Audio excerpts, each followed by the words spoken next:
Hello, listeners. This is Ryan Roe from toughpigs.com, one of your alternating co hosts for the Muppets, the Sitcom, the podcast. Before we get into the actual episode this week, I have to tell you about something ridiculous. Um, Basically, I was honored to be joined this week by our guest Erik Adams, the managing editor of the AV Club. I recorded this episode the way that I usually do, using some software that records my voice on one track and the guest's voice on a separate track. So you can imagine my surprise, horror, befuddlement when I sat down to edit this episode, and I discovered that Erik's track was completely there, intact, but my recording track stopped after 57 seconds. There was 57 seconds of me and then nothing at all. That was it, which is not what you're hoping for when you sit down to edit a podcast that is a conversation between two people. So, I didn't want to completely abandon this episode because I think it's a good one. So what I've done is, for the most part, I've tried to recreate my half of the conversation using the very detailed notes, which fortunately I take for every episode, and context clues and things like that, and my very good acting skills. So I think it sounds okay. If any of it seems like it doesn't make sense, that is 100% my fault. Nothing to do with Erik, who shared some really great insights on this episode. Yeah, this has never happened before. I hope it never happens again. It's an example of the show going wrong on a level that I think is perfectly fitting for the Muppets. And I do think the end result is quite listenable. If you disagree, then you feel free to not listen to the whole episode, but I think it turned out just fine. And you will be able to judge for yourself when the actual episode begins right now. Okay, right now. Hello, and welcome to The Muppets, the Sitcom, the podcast, presented by toughpigs.com. This is the podcast where we revisit the Muppets' grand return to television in the 2015 ABC series The Muppets, and see how it holds up 5 years later.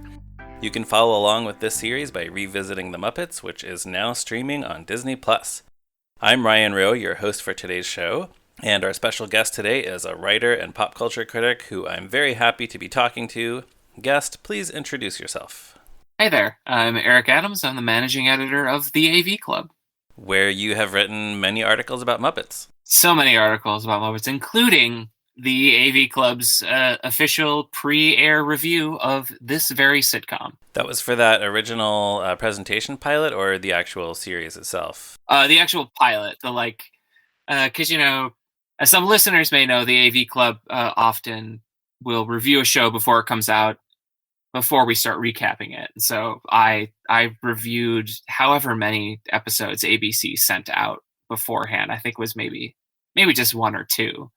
Gave it a B-.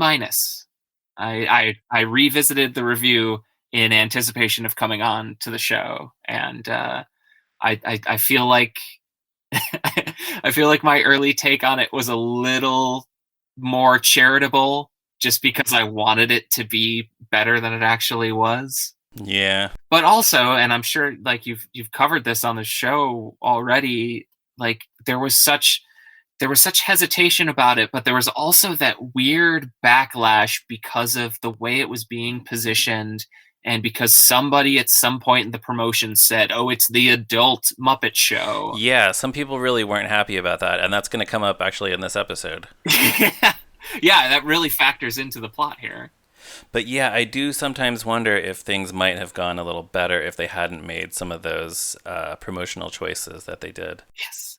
I mean, I think that's the real story of this entire show, is that it's such wasted potential. I feel like there's a way to do this well and in a way that would have really brought the Muppets back to TV for a long time.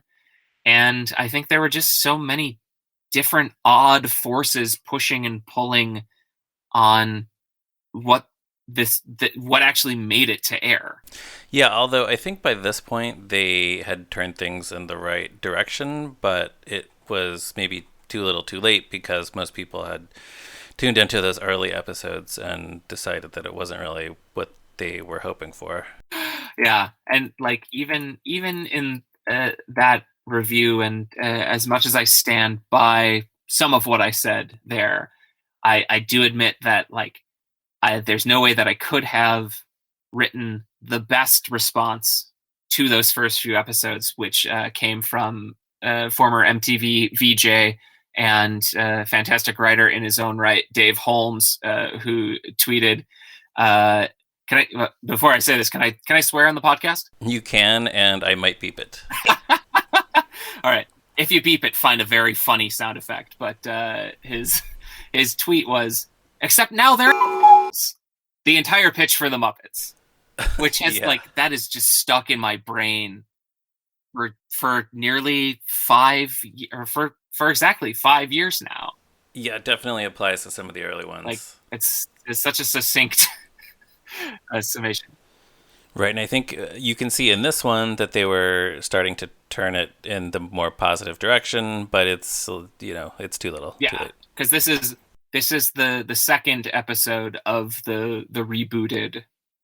I mean, not the soft reboot of the show. Yes, this is after it came back with the new showrunner and trying to kind of fix things. Yeah, I think so. And like it had lost so many viewers. Like in 2015 and 2016, the Nielsen's were already on their way to mattering as little as they matter now. But like the drop off in this show's ratings was so dispiriting to watch, and it Yeah, I just remember as fans, we were paying such close attention, and the first week it was like, okay, great, it did really well. The Muppets are safe. The show's going to be on for a long time. And then the next week it was like, oh, that's a much smaller number. And then the week after that, it was like, oh, that's an even smaller number. And then it just didn't get any better. but yeah. I mean, I think we can get into it later in the episode. But what a weird, fascinating, flawed thing this show is.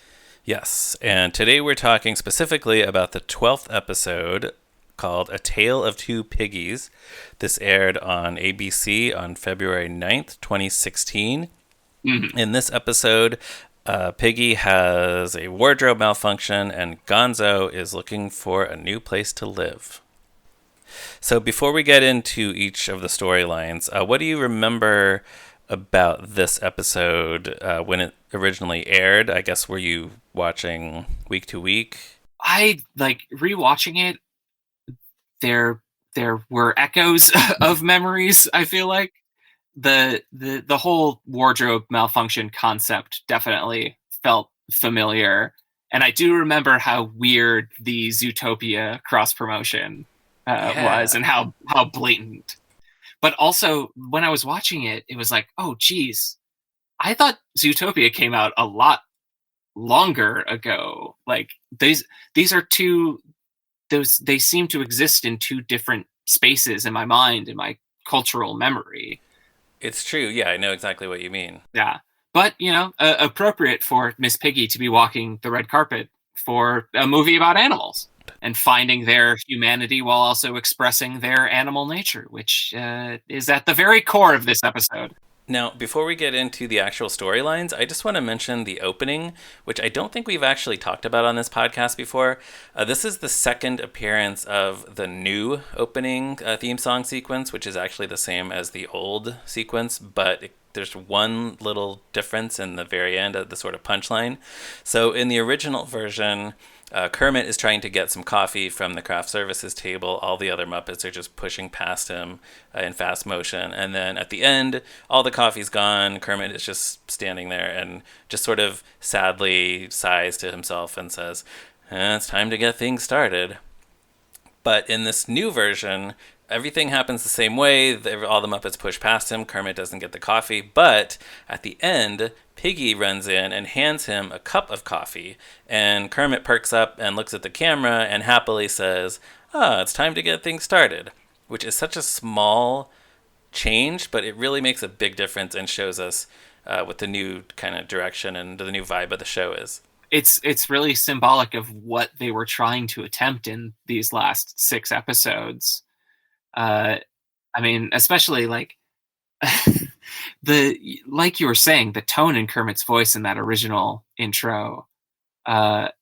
It's just that's no way to get people excited to watch these characters who have been this epitome of loud, boisterous joy for most of their television lives. Like you talk about the things that the show didn't seem to grasp about these characters, and I think in this episode we see this really great articulation of how they can be really emotional and really like great vessels for sentiment, but that sort of that cynical disappointment that is expressed in the original intro is not something that the Muppets have ever worn really well, I think. So, starting with the Piggy storyline, as we mentioned, Piggy is at the red carpet premiere of Zootopia, which is, yeah, believe it or not, that came out around the same time that this TV show first aired. It's some weird time warp between now and then, but they are at the same time period. Did something else happen in 2016? I can't remember. I seem to have some sort of memory blackout related with that year. Yeah, 2016 might have been an exceptionally long year for one reason or another. So, Uncle Dudley is helping Piggy get ready backstage. She tells Kermit that her prep began weeks ago with head to toe chemical peels and eyebrow freezing, which I didn't look it up. But is that? I don't know if eyebrow freezing is real. I was just laughing at it as if it were a really clever sitcom joke. So let's give it to the writers that eyebrow freezing is not a thing, but is a great comic invention. Sure, I'll go along with that. And then she says chemical peels, eyebrow freezing, and waterboarding. Kermit is surprised to hear about this, but Dudley says Goop recommended it. I did not like this joke until Piggy follows it up by saying, "I tell my waterboardist everything," and then I laughed. So that last punchline redeemed it.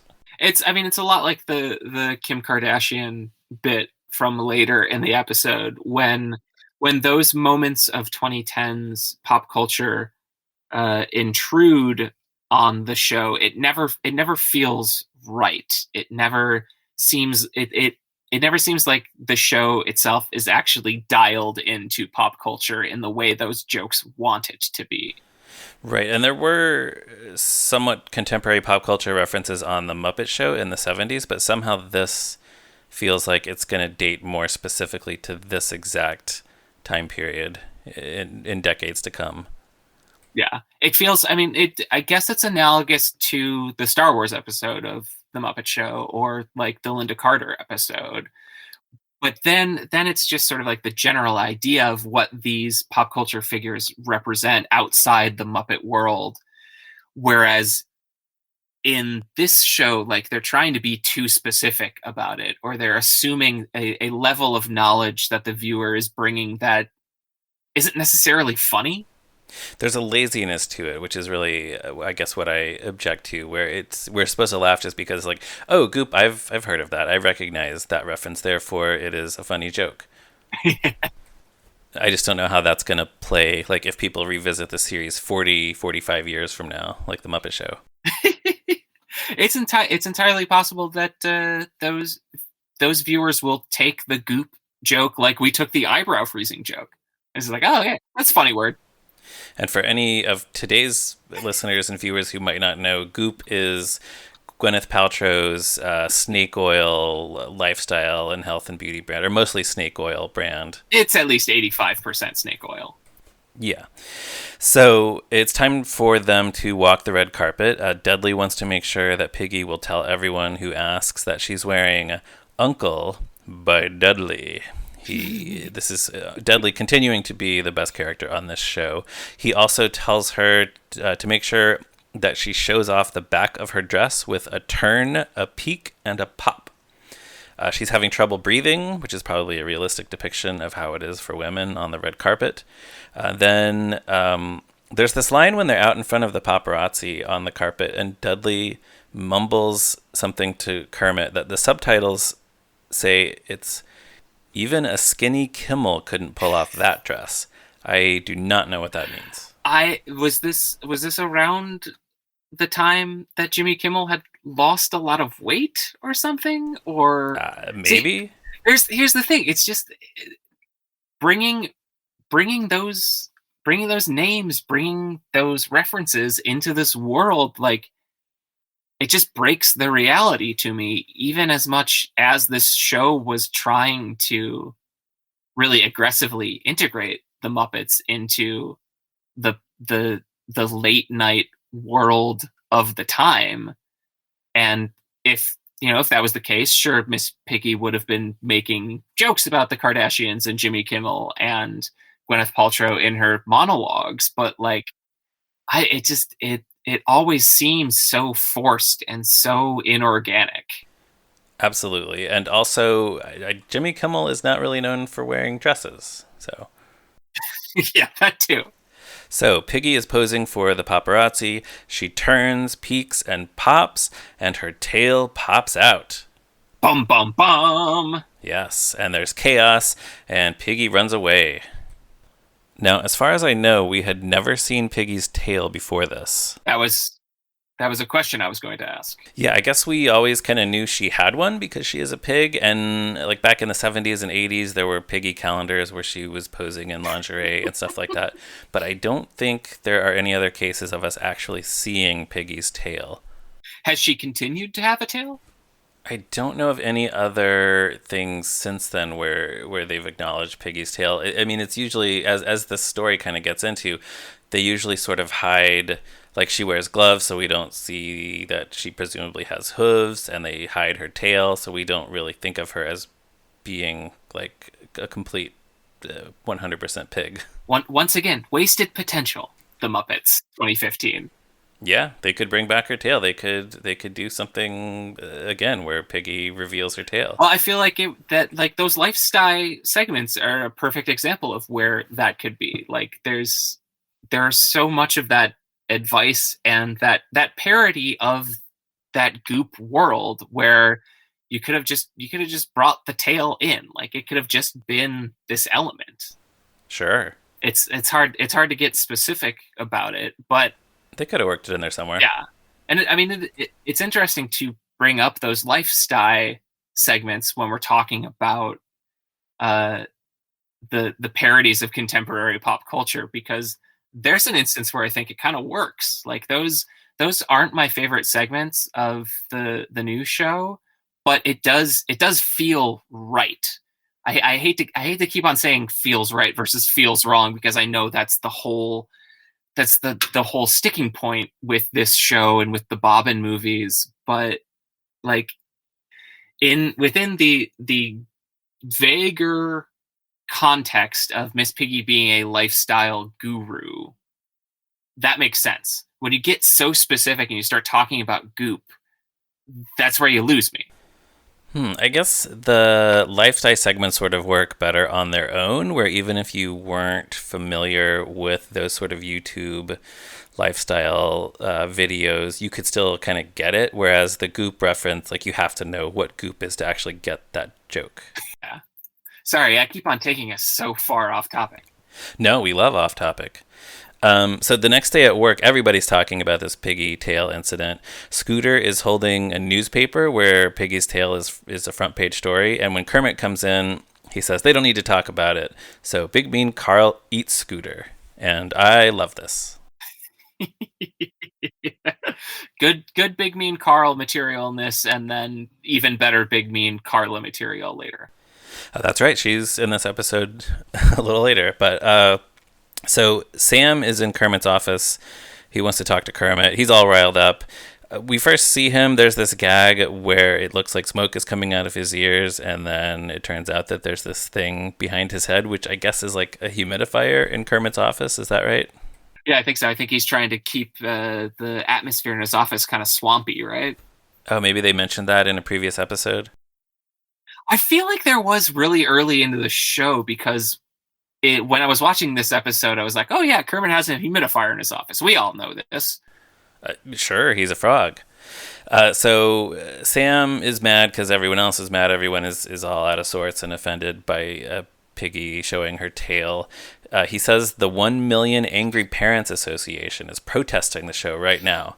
At which point, Kermit looks out the window and sees only 3 people protesting. 4 counting their eventual pizza delivery person. Yes, the pizza guy shows up later. Yeah, so as Sam says, they like to round up. There's a moment where he tells Kermit the parents are uncomfortable, and then we see one of them holding a sign that says, "We are uncomfortable." I was reading the AV Club recap of this episode, which is by one of our contributors, Dan Caffrey, and he pointed out that Sam himself is almost always naked. Yeah. So his consternation in this episode, I feel like, is very classically hypocritical Sam the Eagle, where if for this one hidden part of Piggy to pop out when Sam the Eagle is constantly, brazenly showing his nude body to the entire world. Yes, that's very in character for Sam. And also he did that bit on The Muppet Show where he gave that very impassioned speech because he was very offended to have found out that all people underneath their clothing are walking around completely naked before he realizes that he himself is naked, and then he slinks away very embarrassed. So yeah, very in character for Sam to make such a big deal about something that he himself is not immune from. Kermit, though, to his credit, doesn't really see what the big deal is. This is good that we're seeing this version of Kermit who is supporting his friend. So later, Piggy comes into her dressing room to tell Dudley how humiliated she's feeling about the whole thing. By the way, when she enters, Dudley is in the middle of reading The Diva Code. That is a real book that was published a few years ago with Miss Piggy credited as the author. You can seek that out. They talk about how hard it is for Piggy to make it in Hollywood as a pig. She has to hide her tail, which is essentially hiding who she really is. Then the Muppet Newsman is right outside her window as part of this mob of press. I don't remember seeing a window to the outside in Piggy's dressing room before, but it's you make the space what you need it to be in any given week. Yeah, I'm willing to accept that in Muppet reality. So later, Sam presents Piggy with an apology that she's supposed to read on the air. The other Muppets are trying to tread lightly around her. When Piggy says she wants to put the tail thing behind her, we see Fozzie and Bobo just suppressing their laughter. And then Scooter is going up to the Swedish chef to order pigs in a blanket, but he cuts himself off before he finishes, and he asks for small sausages in a comforter. Good euphemism. Good save, Scooter.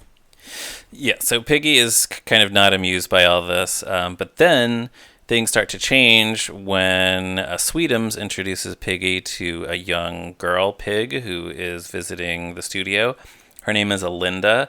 Alinda appears to be a redressed version of either Bettina or Belinda from the Muppet Christmas Carol. They sort of try to make her look youthful. She has this red hair and purple bangs. And I was just going to say, this is something that sticks out in my mind from when I watched it for the first time, because I was kind of relieved that they could build another pig puppet whose face could move, because I could never get with Denise. I could never get on the same, or I could never accept the Denise character for a myriad of reasons, but one of which was just that it was such an inexpressive puppet And I feel like that is not the case with Olinda. I feel like you get character, you get personality, you get warmth from this exchange with Piggy that just for whatever reason wasn't present in the way that the Denise puppet was constructed. I know what you mean. I am not enough of a puppet expert to be able to explain it, but like, yeah, something about like Piggy and Alinda, their heads are softer or just like smushier somehow that makes them more expressive. Yeah. I am not a crackpot. No, I get it. So Alinda is there because she wants to talk to Piggy. She recently had her own tail popping incident in gym class at school, and Piggy's tail pop has made her realize that she shouldn't be ashamed of herself. So Piggy is just sort of really taken by this from Alinda. She says, "You just made me inspire me as much as I inspire you," which is a really great example of how the writers are sort of figuring out how to make Piggy still funny. Like she's still self-centered in a funny way, but she is also capable of being sympathetic in her own self-centered and in way. a way where like the insecurities are necessary, I think, for that self-centeredness. But this is a little bit more down to earth and a little bit more relatable. Yeah, it just makes you like her more than we did in those first few episodes. So Piggy announces that nobody should be ashamed of their tails. She says, after all, Fozzie's and Bobo's tails are out. There's this double standard, and Yolanda's, but I guess hers is okay because it's long and thin. When viewing this episode, there's a temptation, I think, to think of the tail as a symbol or a metaphor for a specific human body part. But it doesn't really work when they bring in like the Yolanda thing. I mean, it's a wardrobe malfunction, so it's kind of like the Janet Jackson thing at the Super Bowl is what it's meant to invoke. Even though like it is very much referring to that, even to use the phrase wardrobe malfunction, which I don't think anybody ever said before that Super Bowl. And they do use the phrase wardrobe malfunction in the episode, right? Yeah. Right. So when she talks about Fozzie and Bobo walking around with their tails out, it's kind of like, okay, that could be men walking around with their shirts off. But then when you get to Yolanda's tail being out, that's where that metaphor. It's a very loaded metaphor. They try to do a lot with it, and I have to give the show credit that they do pull it off pretty well. Like just in terms of using it as a way to comment on unrealistic beauty standards and the standards that the double standard that you were alluding to, and and body positivity, and just like there's so much going into it. Like it's a real home run swing of a metaphor in this episode. It is, and it's probably better that it doesn't line up precisely with one particular body part, because then, like you say, it can be about anything. It can just be about body positivity in general. So it works. Piggy goes on, just because pigtails are curly doesn't mean they're not beautiful. I'm done hiding. I grunt and snort and have a curly tail. It's time I take a stand. I'm a lady and a pig. Then she runs off to change the world, and then she runs back the other direction because the world's this way. And I am always a sucker for that kind of joke. It's been done many times, but I always chuckle, at the very least, at that joke. And then later, we see a PSA, a fancy, artistic black and white PSA, in which Piggy and some other Muppets and some human actors talk about how it's time to unveil the tail.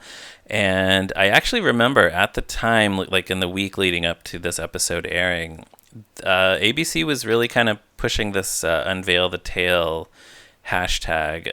At least in my circles, we noticed it. I mean, it was on the tips of everyone's tongues. It was February 2016, and we were all talking about hashtag unveil the tail. Exactly. The other thing about the PSA, I guess it's just these two human actors. Did you happen to recognize them? I did not, but when I was watching it, I was like, am I supposed to recognize these people? I don't think so. I think they're just supposed to look like people. At first glance, like I think I was kind of distracted during this part of the episode, and out of the corner of my eye, I could have sworn that the guy was Liam Neeson. Oh, wow. He's very clearly not Liam Neeson. But that would have been That something. would have been a good get, and it would have been pretty funny. Yeah. And actually, this episode only has one guest star, right? Yeah, it's really just Joan Jett at the end. Yeah, there were some episodes of the show that had multiple guest stars, and it kind of felt crowded at times. So I think it's good that this one just focuses on the one guest star at the end. So Yolanda announces to Kermit that Piggy is apparently planning to show her tail on that episode of Up Late with Miss Piggy later that night, and also that the network president wants to see him. This is June Diane Raphael. She is very funny. She comes in and she's all smiles. She tells Kermit that as a friend, she's supportive, but as a network president, she has to slap that pig down. I like her basket of muffins. That is very funny. Yeah, so she's great in this. So she tells Kermit that he cannot let Piggy show her tail. They're going to lose sponsors. On the set of the show, Kermit tells Piggy this news. He says that if she does show her tail, people on the staff could get fired. The staff overhears this, and they are not happy about it. Yolanda says, "Where else am I going to find a job where I can take an hour-long nap every day and you don't mind?" Kermit says, "You take an hour-long nap every day?" And Yolanda says, "Yeah, and you don't mind." Great joke. See, yet again, like we're seeing those flashes of classic Muppet joke telling and style kind of like slowly creeping back into this show. Yeah, I guess that's sort of like a perfect hybrid of a Muppet Show style joke and like a modern sitcom style joke. It feels very vaudevillian to me. Yeah, just something about the rhythm of it. Like, where am I going to find a job where I take a nap and you don't mind? You take a nap and you don't mind. Yeah, that's good. But so then Kermit has an idea, and we find out what that idea is later that night as they are doing the show. We see them playing a game where Fozzie reads a tweet. An animal has to guess if it was tweeted by Piggy or a Kardashian. I think this wouldn't be funny if it was any other character besides Animal playing this game, but somehow because it's Animal. Because with Animal, it gets to that feeling that there's something wrong in the conception of the sketch, like that it is not on its face trying to be funny. Like there's a recognition from the show that this is a bad segment. But it is funny because Animal is the one who is in it and who is making it go wrong. Right. Like, I actually wouldn't be surprised to see a sketch or a game like this on Jimmy Fallon's show, and it would just kind of seem like a really stupid idea. But yeah, here, because they're sort of acknowledging that it's a stupid idea, that makes it funny. I think a lot about 30 Rock when I think about this show and how when the only way that they ever really made the sketch comedy on that show work is when they just gave up and admitted that TGS was a bad show. When they were doing Fart Doctor or Fart Robot or something, that was funny, and I think that's the target that this joke is aiming for, and I think it hits it. And we never really saw enough of what's happening on stage or on the air on the Up Late with Miss Piggy show, but it does help. I think it was just last episode that they came to the realization, like, oh, hey, what if all of the Muppets who work on this show were also on stage on the show doing acts? And then what a great idea. What a concept. Yeah. And then the best part comes at the end when Animal wins the game and confetti falls from above and Animal tries to eat the confetti. It's like, what more do you need? So Kermit comes on stage. He says he doesn't think Piggy should have to be ashamed of her tail, but he says that she's been told that she can't. But the network didn't say anything about Kermit unveiling his tail. Unveil the tail. Unveil the tail. Yes. Unveil the tail. Unveil the tail. Hashtag unveil the tail. Unveil the tail. You listeners can't see right now, but Erik actually just stood up and unveiled his tail. It's gigantic. It's knocking things over. Yes.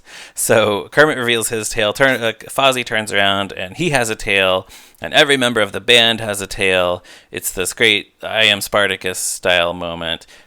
The only thing I wonder is this show airing live? Because if it's not, the network would just be able to not air this show. Yeah, they never establish if it's live to over the air or live to tape, do they? Right. Most late night talk shows are taped and then shown later that night. Even the one that has live in its title, starring our the aforementioned Skinny Kimmel. Skinny Kimmel Live. Yeah, although that one was live at the very beginning until they realized how impractical that was. I mean, somebody could show up there and unveil a tail. Whoa, You gotta nip that in the bud. What? Yeah, Jimmy Kimmel is lucky that no one ever came on his show and unveiled their tail. So then Joan Jett comes out, she unveils her tail, and then she sings Bad Reputation. All the Muppets join her on stage to sing along. I know this is something that the 1 million angry parents must have hated, but there's something really powerful, I think, about hearing Miss Piggy sing I don't give a damn about my reputation. Yes, agreed. Sorry, I was just nodding. I was nodding in this audio format. Right. So then they're passing out tails to everyone in the audience, which is very cool. I also like thinking about the Muppet Workshop making all these tails. Like, what was that day like in the workshop? That was probably fun. They probably, maybe this was an episode that felt kind of freeing to the people in the workshop too, because like it didn't seem like they had that type of opportunity in earlier episodes. Yeah, I hope some of them kept these tails too and took those home. So Alinda is there in the audience. She's very excited about what's happening. She says, I'm dying. And then Waldorf says to Statler, she's dying. My money was on you. And then Statler almost dies, which is a great Muppet Show style joke. Later, Gonzo is having his house party. We'll talk about that in a minute. Kermit congratulates Piggy on changing the world. She concedes that they did change North America and Guam. It was a good group effort. And then she gets distracted by her phone, and Kermit jumps in the pool, which is a neat little effect that's achieved by him dropping out of frame and then just water splashing up. But I love that. Oh, it's so good. Yeah, it's such a simple trick, but we totally buy that Kermit is just going for a swim. So yeah, this is a good storyline. I mentioned earlier the tale doesn't, it's not a precise metaphor, but it doesn't matter. Like it's just a good message, a good general message about not letting other people tell you to be ashamed of who you are, and just not letting yourself tell yourself to be ashamed of who you are. And I think it allows the characters to be real characters in a way that some of the more showbiz heavy plots from earlier in the show don't. That they have these things that they care about that maybe are still connected to Up Late with Miss Piggy, Right. but aren't entirely to do with the show. That there is this piece of her personality that you can extrapolate from that. And I think a lot of what tripped this show up is that it treated the Muppets specifically as creatures of show business and not as characters that aspire to be a part of showbiz, who like we were saying, who really enjoy having these jobs. There's that feeling at the beginning of the show where it's like they're tired, they're bored, they're jaded, and they're entirely consumed with the trappings of show business. This, yeah, as a job, and that's their entire personality. And hey, don't you, viewer at home, feel just as exhausted with show business as they do?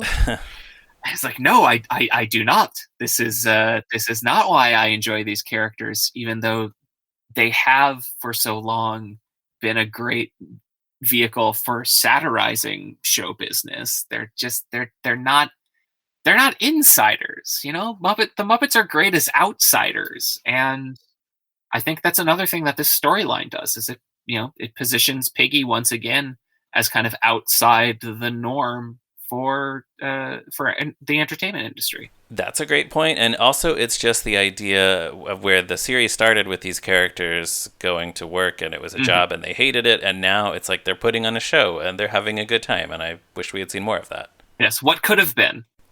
So, if that's all we have for the Piggy storyline, we can move on to the Gonzo storyline. This won't take quite as long.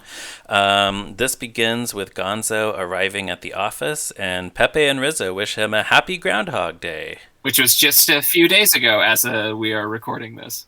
Yes, and I understand the Groundhog did see his shadow, so we're in for more winter here. Though I did wake up the next morning and hear I Got You Babe by Sonny and Cher. And then the next morning I woke up and I heard I Got You Babe by Sonny and Cher. So I think something's happening here, Ryan. Have we recorded this episode before? Yeah, I was going to say, I'm really sorry that part of your endlessly repeating day is that you have to keep recording this podcast. It's all right. I think I'm going to become a better person by the end of it. Well, that's nice. I guess that's all you can hope for, really. Also, it's funny how that movie has basically overshadowed the actual holiday that it is based on, where I think now people, when it is Groundhog Day, people will talk about the groundhog, but they're just as likely to make jokes about repeating the same day over and over again, or Bill Murray. It's very funny. Have you ever been to Punxsutawney? No, I never have. I went for this is such a tangent, and I'm sorry, we've been going for so long. Please. All right. I went to Groundhog Day in Punxsutawney, Pennsylvania 2 years ago, and going into it, I was anticipating that don't talk about the movie at all to anyone who lives in Punxsutawney. I'm sure they're so bored of it. Right. They hate how it's completely consumed the holiday and the celebration, and I could not have been more wrong. Huh. It was just as much a celebration of the movie as it was of meteorological rodents. They were playing the movie on a loop in the auditorium at the local high school. That's appropriate. They played I Got You Babe at Gobbler's Knob after the prognostication happened. Wow. So I think I would have to guess at a certain point, maybe they were resistant, but if you're going to keep people coming to this tiny town in Pennsylvania in the dead of winter every single year, you gotta meet people where they're at, and where they're at is that Groundhog Day is a fantastic film, and a lot of people really love it and want a piece of it, even if they're going to the place where the movie wasn't shot. Oh yeah, it wasn't even filmed in Punxsutawney. It was somewhere else. Yeah, it is a few hundred miles away from me here in Chicago. It's Woodstock, Illinois, is where they shot Groundhog Day. Wow, and nobody ever goes there. But that's all for our Groundhog Day podcast. Yeah, I wonder if anyone somebody must be doing Groundhog Day 1 minute at a time, or the same minute every episode at a time. As it turns out, Groundhog Day is a tough day for Gonzo because that is the day that he and Camilla broke up. Turns out Gonzo wanted more of a commitment, but Camilla was too chicken. That we would have gotten that joke, but then they ruin it by having Pepe point out that also Camilla is a chicken, which is just not necessary. Yeah, that seems like a network note. I guess so, and maybe if they were thinking that there might be people watching this because we haven't seen Camilla yet at this point in the episode, there might be people watching who are not familiar enough with the Muppets to know that Camilla is a chicken. Yeah, I guess in that case, then, yes, good job, writers of this episode, for turning it into a joke instead of just, boring exposition. Also, I'm glad they're bringing Camilla back into this because on this series, in an earlier episode, Gonzo is on dating sites. He's trying to find a woman to date. And as fans, we were just like, wait a minute, Gonzo has a girlfriend. Gonzo dates a chicken named Camilla. So I guess that was one of the things where the producers of this series thought that was a little bit too weird. You can't take the weird out of this franchise. No, you shouldn't. When you try to, it's you water it down and you lose what's special about it. Right. So yeah, nobody wants to see Gonzo without Camilla, really. So Pepe and Rizzo think that Gonzo should move to a new apartment. They think that that's going to help him move on. And they refer him to Big Mean Carl's sister, Big Mean Carla, who is a realtor. As a side note, this is interesting because there was an episode of Muppets Tonight in the 90s where Big Mean Carl had a mom, and her name was Carla, the Big Mean Mom. So I guess maybe it's just an easy joke to make for a female counterpart of Big Mean Carl to be Carla. But so she shows him this house, which was previously occupied by Ian Ziering from Beverly Hills 90210. I had completely forgotten that detail. It's a nice house. I was looking at it during these scenes and thinking like I would like to live here. Sure. I like a mid-century modern sprawling ranch like that. What would you do with the tree, which is apparently just growing inside the house? I think I would show it off to visitors. I'd be like, "Here's my tree. It's inside." Sure. Normally trees are outside. This one is inside. That's true. It would be a very good conversation Oh yeah, piece. absolutely. So the house is a little expensive, so Rizzo offers to share it with Gonzo, and then Pepe comes on board too. He calls dibs on the jacuzzi, which could maybe possibly be a callback to the scene in Muppets from Space where Pepe pretends to be the voice of an alien convincing Gonzo to build a jacuzzi. Could be. But also, that's Sony property. So are they even allowed to make a reference to that? That's true. Or maybe Pepe just really likes jacuzzis. That seems like Pepe. Which is odd for Shellfish. That's also true. He should be careful. He could get boiled. Make sure that they don't put any Zatarans and lemons in that jacuzzi. Yeah, definitely. So they're all going in on this house. Big Mean Carla has cookies for them, which she said earlier, cookies are for closers. You don't like that? Yeah, that's another one of those references that I just don't like. Just doesn't fit. Just doesn't. Yeah, I don't know. It's a reference to Glengarry Glen Ross, right? Yeah. Yeah, I don't know. I guess if I hadn't figured that out, I might have just thought it was funny that this monster realtor had a plate of cookies that she was throwing. But yeah, I get what you mean. So Carla throws the cookies at them. She throws the cookies in her own mouth, and then she throws the plate in her mouth. This is the kind of stuff I want to see Muppets do, right? I guess there's a theme here where I just like to see Muppets eating things, but Well, I mean, isn't that one of the fundamental reasons why you love these characters to begin with? yeah. We want to see them be themselves. And that includes eating glitter and plates and other Muppets. So later, the three new roommates are choosing a carpet sample. We see Pepe lying naked on the shaggiest carpet sample, which does not seem like appropriate behavior for work. Nope, bring in HR for that. So the guys are planning a house party. They want women there. They think that'll make it a cool party. And they start naming women they know. They get Yolanda and Janice, and that's all they got. And it's kind of a funny joke, but it's also a comment, intentional or not, on the huge lack of female characters in the Muppets. Let alone female Muppet performers. Absolutely. And then later at the house party, everybody's having a great time. We see Pepe flirting with the woman by the pool. He's telling her that she'll make a marvelous fourth wife. And I don't know if this has been mentioned before this or since, but I would accept that Pepe has been married 3 times. That seems in character for Pepe. Is it on his Muppet Wiki page? I didn't check, but I bet it is. I'm sure somebody added it after this episode aired. Meanwhile, the Electric Mayhem is in the jacuzzi with none other than Ian Ziering.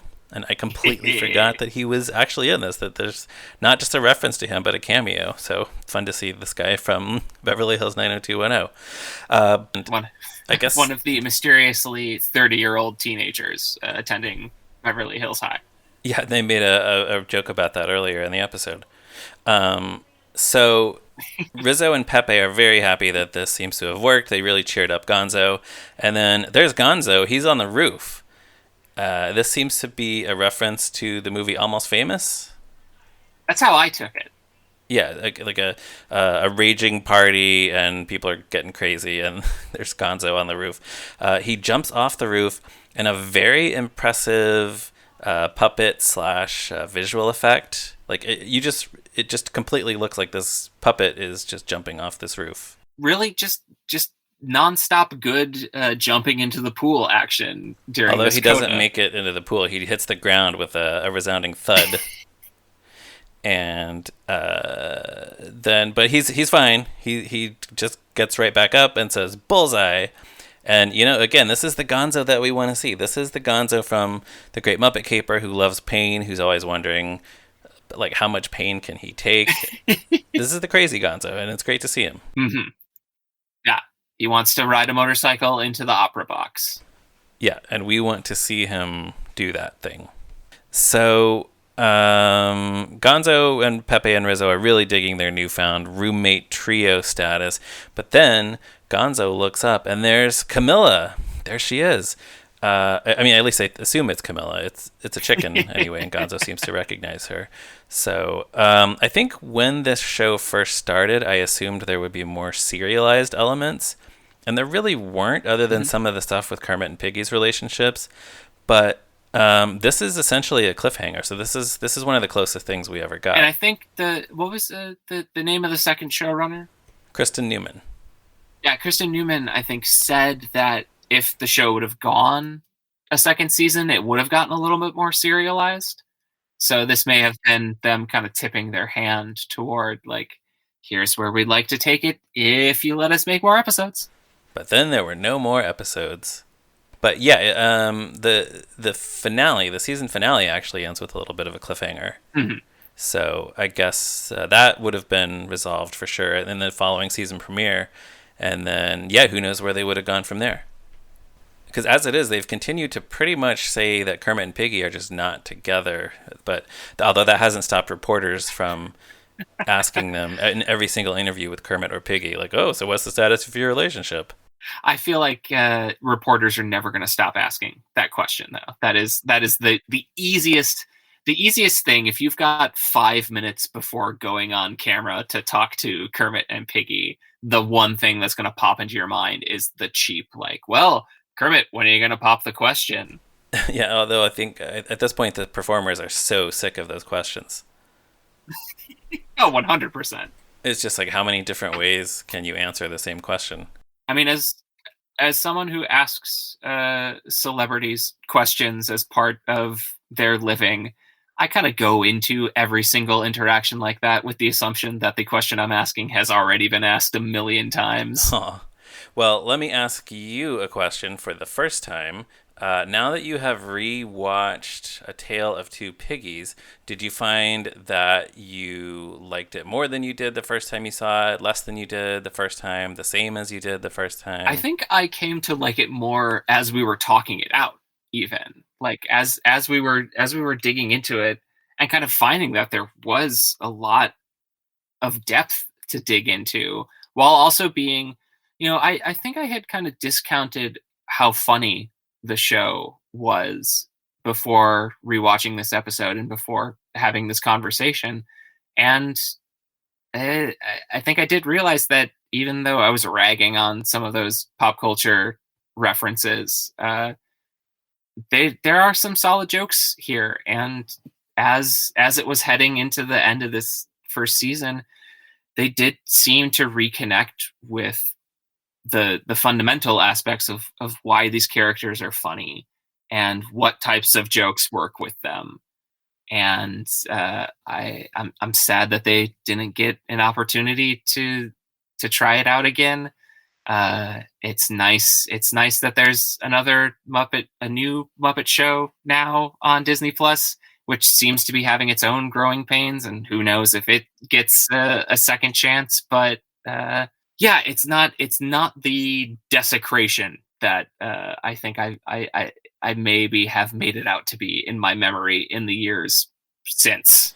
Right, and I think the theme of my revisiting this show on this podcast is that I can see where it was flawed, but I think it was getting better, and I wish it had gotten the chance to keep getting better.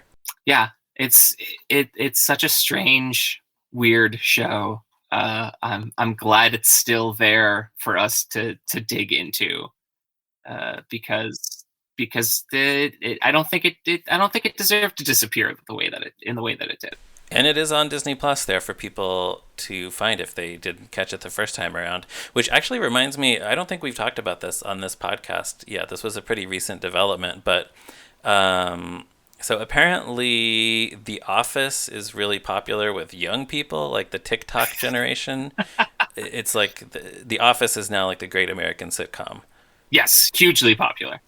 So apparently, in relatively recent days, these TikTok kids have discovered that there's a Muppet series on Disney Plus that's kind of like The Office, and it just like blew their minds, and they're making all these videos about it and talking about it. So that's really interesting. Yeah, what an interesting way into the Muppets. It's like, oh, here are these old characters that we're vaguely aware of, and here they are riffing on this old show that we love. It's it's as if Muppets Tonight was still available in 1997, and there were people there was a band of youths who loved the Arsenio Hall show Yeah, more than anything in the whole world. it's exactly like that. It's wow. I need to dig into this. Yeah, it's out there. Yeah, you should go look that up on TikTok. So I think this is a very good episode. I would definitely rank it as one of my favorites of this series. Before we close things out, do you have any final thoughts? Oh, I think I just wanted to like take it back full circle to my initial review of the show, in that watching those early episodes, I did kind of identify that there was a pretty strong emotional core to what the show was trying to do, even in its stumbling embryonic form, which was the type of thing that is really essential, I think, to the era of sitcoms that this comes out of. That is characteristic of The Office and of Parks and Rec, and shows like New Girl. Like, these were very big-hearted sitcoms, and the people who made the Muppets were making that type of sitcom with characters who were very big-hearted by their very nature. And I think when the show was allowed to really tap into that, it produced something that really could have kept on going.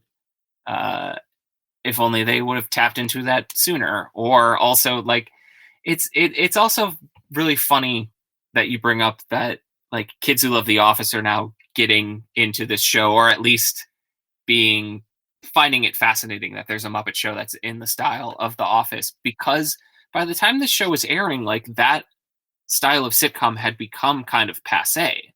The Office, Oh yeah, when they first announced that it would be done in this format, we were basically just like, really? yeah, Why? exactly. Like, The Office was already off the air. Parks and Rec was about to go off the air. Uh, and with the exception of Modern Family, like, that's not a format that was ever really popular in the moment. That's certainly changed now that The Office is such a phenomenon in its afterlife. But the decision to make a sitcom in this style uh, it is odd, and I'm way off track now. But I don't know. I've suffice it to say, I still have a lot of thoughts and feelings about this show rattling around 5 years later. Do you think the show would have been better from the beginning or more popular if it had been shot like a regular single camera sitcom? I see. I don't know, because I always really liked the way that kind of conceptually mapped onto the backstage aspects of the Muppet Show. That there was always there was this side that ostensibly some people were not seeing, and that you can bring that out in a mockumentary form. The problem is that I think when they were leaning on the mockumentary form the hardest, they were trying to go at the concept that's really only worked, I think, in TV on the original Office, where the idea is like you show your real self in the talking heads, or when like you don't realize the cameras are on you. Like, the illuminating idea of the UK office is that like we're seeing these people in a way that they would never see themselves. Like they forget that they're being filmed. Yeah. And I don't think you need to do that with the Muppets. And if you try to do that with the Muppets, the only way to the only avenue into that is to do what they did at the beginning of this show, which was to make them like terrible people. Just the worst showbiz Hollywood phonies that you'd ever run into. And that's unsatisfying. That's hollow. That's been done to death. And it did not fit the Muppets. So there's my grand thesis on the Muppets 2015. Well, I could not possibly say it better than that. So, with that, I will remind the listeners to check us out on the internet at toughpegs.com, also Facebook, Instagram, Twitter, etc. I am on Twitter at Ryan Roe. And Erik, where can people find you and your work on the internet? You can read my work at avclub.com, and you can find me on Twitter at Erik M. Adams. So, everybody go seek out all of that stuff. You can also join us back here next week. Next week, Joe will be hosting the podcast. He and his guest will be talking about the episode Got Silk, which is another good one. So make sure you don't miss that. And thanks for joining us, Erik. Thank you very much for being here. Oh, you're welcome, Ryan. And also thanks for making sure that Joe and I weren't on the same episode, because that's we all know that.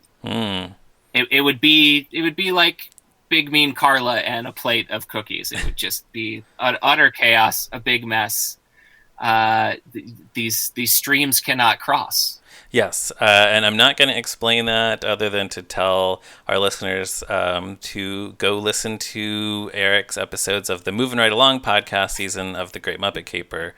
I think that's where the feud began. Yeah, so go listen to those, and you may or may not make sense. That's good podcast marketing. Yeah, and that will do it for this week. So thanks for joining us, everyone, and good night.